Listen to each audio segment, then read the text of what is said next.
আসসালামু আলাইকুম। একদিন পৃথিবীর সব শব্দ থেমে যাবে।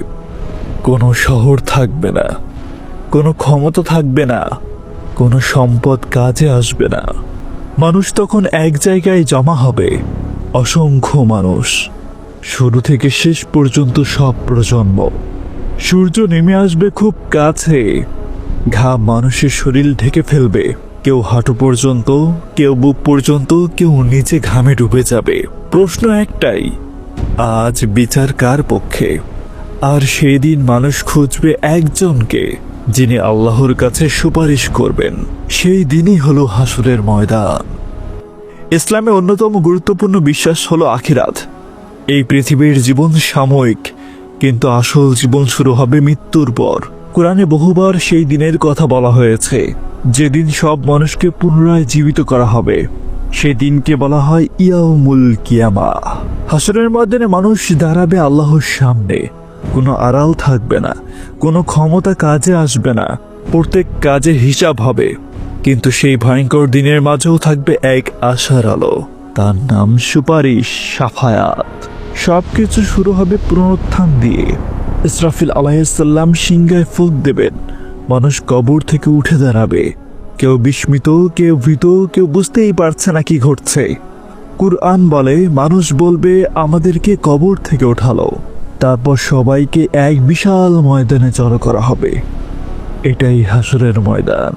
কোনো জুতো নেই, কোনো কাপড়ের অহংকার নেই, কোনো রাজত্ব নেই। সবাই শুধু মানুষ, আর সামনে আল্লাহর বিচার।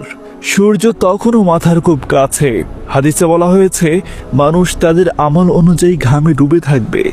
কারো ঘাম গোড়ালি পর্যন্ত, কারো হাঁটু পর্যন্ত, কারো মুখ পর্যন্ত। ভয় এতটাই তীব্র হবে যে মানুষ নিজের কাছে নিজেকেই ভুলে যাবে। কুরআনে বলা হয়েছে, সেদিন মানুষ তার ভাই থেকে পালাবে, বাবা মা থেকে পালাবে, স্ত্রী ও সন্তান থেকেও পালাবে। কারণ সবার চিন্তা একটাই, আজ আমার কি হবে। অপেক্ষা দীর্ঘ হতে থাকবে। মানুষ তখন ভাববে, কেউ কি আছে যে আল্লাহর কাছে আমাদের জন্য কথা বলবে? তারা যাবে আদম আলাইহিসসালামের কাছে।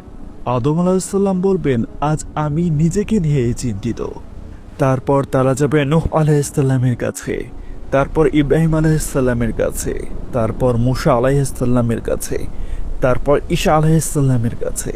প্রত্যেকেই বলবেন, ইয়া নফসি, ইয়া নফসি, আজ আমি নিজের কথাই ভাবছি।